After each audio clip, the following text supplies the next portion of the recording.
What are the essential reasons for predicting the decline in the semiconductor industry this year? Right.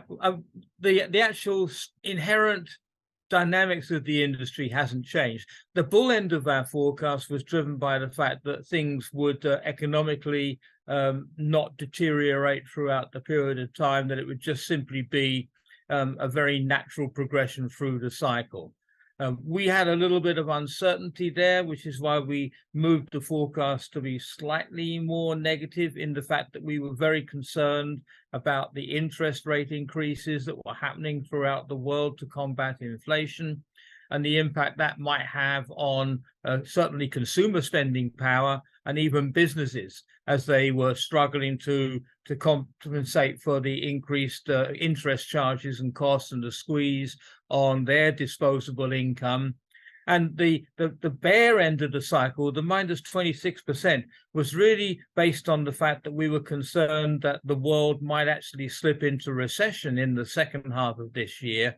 And that's what led to say, if the world did go into a recession at the back end of this year, then you would be pushed closer to the minus 26%. If the world didn't go into recession and everything was very hunky-dory and very positive, you'd be at the minus 18% of the forecast range there.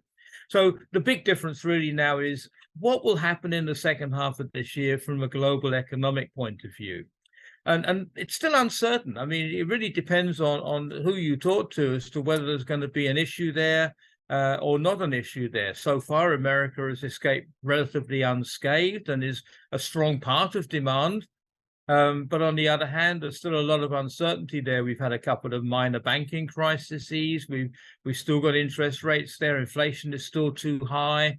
Unemployment is too low. So all of the things that they're trying to address to cool inflation aren't working at the moment. So if they have to accelerate those deaccelerating factors, that could easily tilt the world into a recession, and that will have a bit of a snowball effect around the world. So it's very unclear.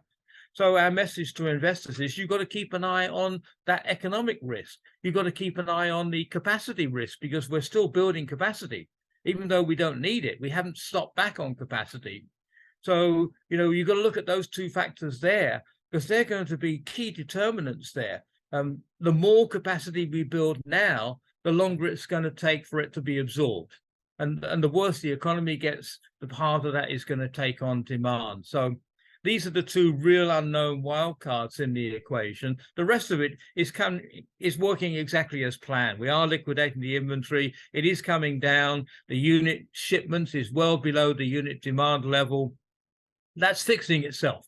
The prices have bottomed. They're not declining very much anymore, so they're kind of bouncing along on the bottom there. So it's all those things are working as you would expect them to work, but we just don't know what the demand is going to be, whether it's going to take a hit because of an economic downturn in the latter half of this year. Does the market recovery in the first quarter mean that the environment is getting better?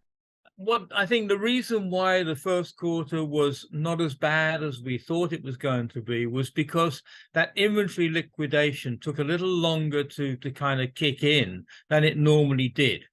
And I think part of that is due to a couple of structural differences this time around. We had a lot of long-term price and supply agreements in place with customers during in the boom years. And a lot of companies tried to insist on those being honored. And that kind of pushed out when companies were allowed to cut back on their shipments and delayed the inevitable. I mean, eventually they were going to cancel.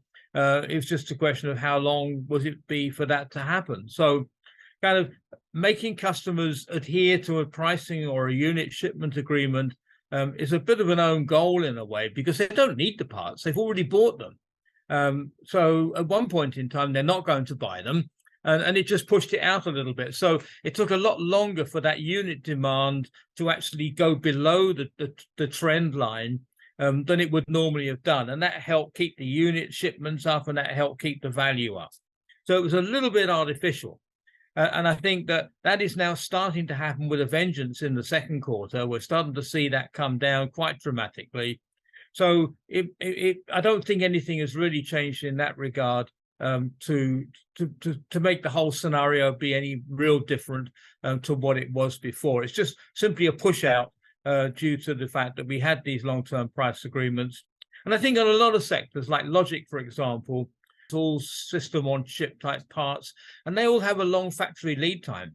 So that means that even though you wanted to cut back in June or July of last year, you couldn't actually do it because you've already got the factory full of your parts, and it just has to, you either scrap them and throw them away, or you keep making them until you run out, and you only ran out in December or January.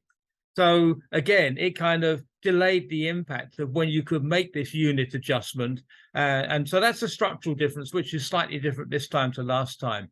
More of the parts being customized, and therefore you've got a factory committed to that part, and it either gets thrown away, in which case somebody has to pay for that scrap, or you have to just let it roll and adjust it later on.